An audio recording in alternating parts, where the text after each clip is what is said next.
तीसरी लहर के बारे में जो आशंका व्यक्त की जा रही है, यद्यपि उसमें कोई सशंकित होने की आवश्यकता नहीं, किसी प्रकार की भयभीत होने की आवश्यकता नहीं, लेकिन सतर्कता और सावधानी आवश्यक है।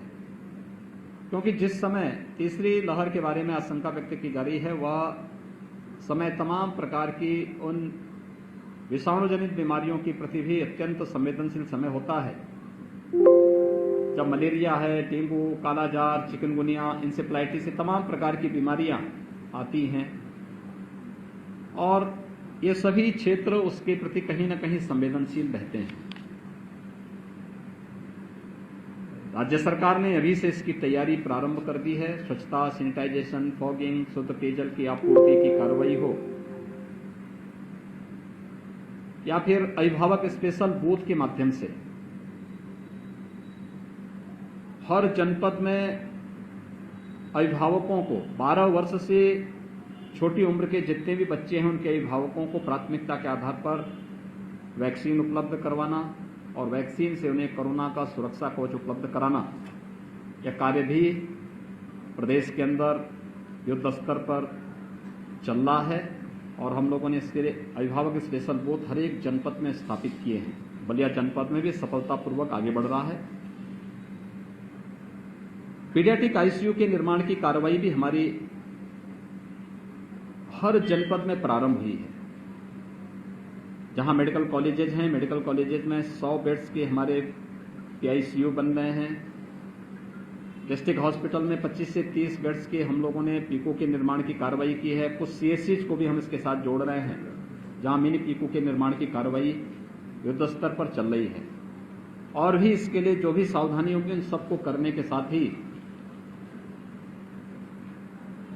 बच्चों की संभावित खतरों को देखते हुए, वो वायरल फीवर हो, मलेरिया, डेंगू, कालाजार, चिकनगुनिया या फिर कोरोना ही क्यों न हो, एक व्यवस्था बनाई जा रही है कि अभी से हम जैसे सेकेंड वेव में निगरानी समितियों के माध्यम से और आरआरटी के माध्यम से हम लोगों ने मेडिसिन किट वितरित किए थे, ऐसे ही इसमें भी हम लोगों ने एक प्रयास प्रारंभ किया है कि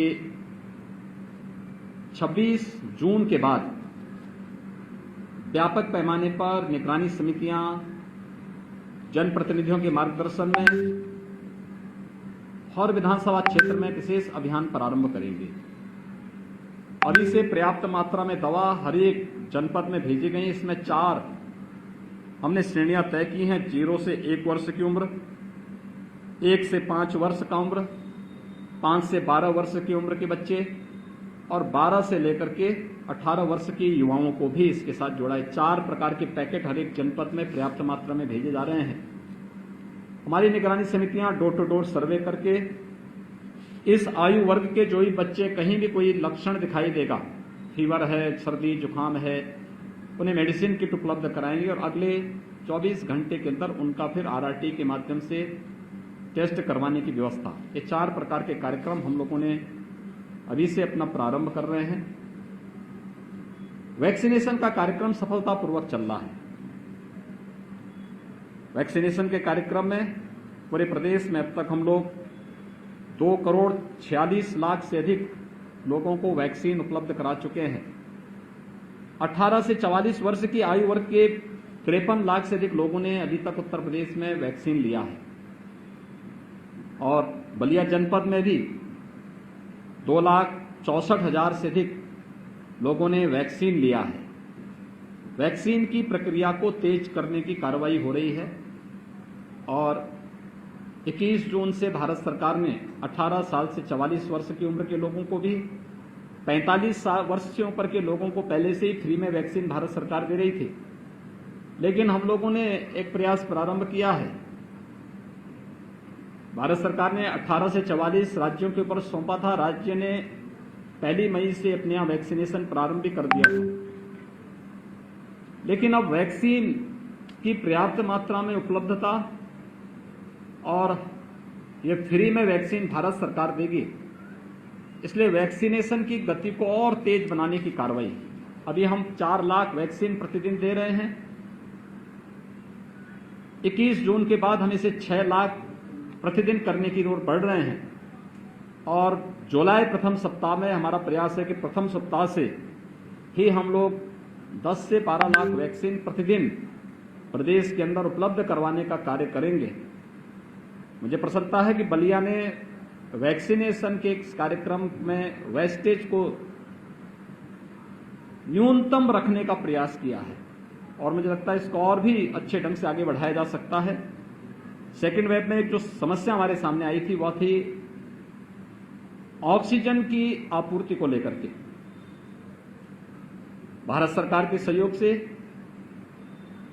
राज्य सरकार ने अपने स्तर से भी, माननीय जनप्रतिनिधियों ने भी इसमें सहयोग किया है।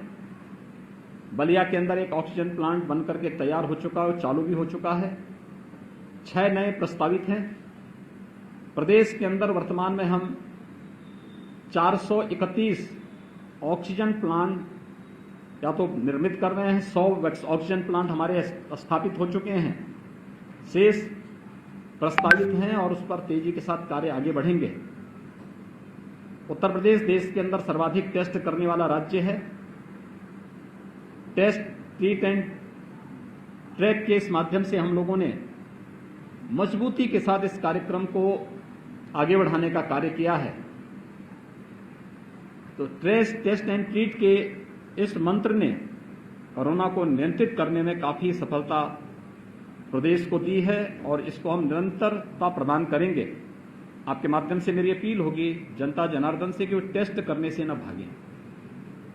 निगरानी समिति आती है, टेस्ट जरूर करवाएं, मास्क का इस्तेमाल भी जरूर करें, भीड़ भाड़ वाले स्थानों में जाने से बचें और मेरी अपील होगी कि वैक्सीन अपनी पारी आने पर जरूर लगाएं। हमारा प्रयास है कि गांव-गांव में हम वैक्सीनेशन के सेंटर स्थापित करें।